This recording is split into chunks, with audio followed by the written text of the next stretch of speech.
एक साहिब की अपनी बीवी के साथ कुछ अनबन हो गई। अभी झगड़ा खत्म नहीं हुआ था कि इसी असना में उनके घर एक मेहमान आ गया।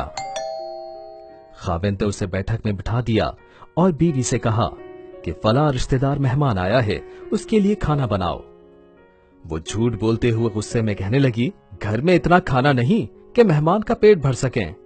वो बड़ा परेशान हुआ कि अगर रिश्तेदार को पता चल गया तो खामखा की बातें होंगी।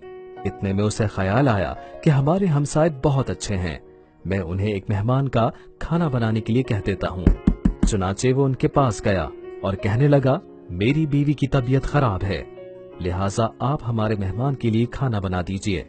उन्होंने कहा, आप बेफिक्र हो जाएं। वो मुतमईन होकर मेहमान के पास आकर बैठ गया। थोड़ी देर के बाद मेहमान ने कहा, जरा ठंडा पानी तो ला दीजिए। वो अंदर गया तो देखा कि बीवी ज़ारो कतार रो रही है। उसने हैरान होकर पूछा, क्या बात है?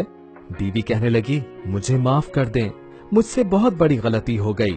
उसने बहुत हैरत करते हुए कहा, मैंने तुमको माफ किया, लेकिन अब बताओ हुआ क्या है?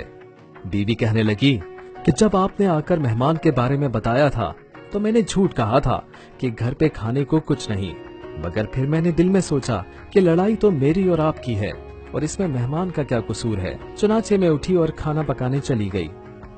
जब मैं बावर्ची खाने में गई तो मैंने देखा कि जिस बोरी में हमारा आटा पड़ा होता है उसमें से एक सफेद रेश आदमी बोरी में से कुछ आटा निकाल रहा है।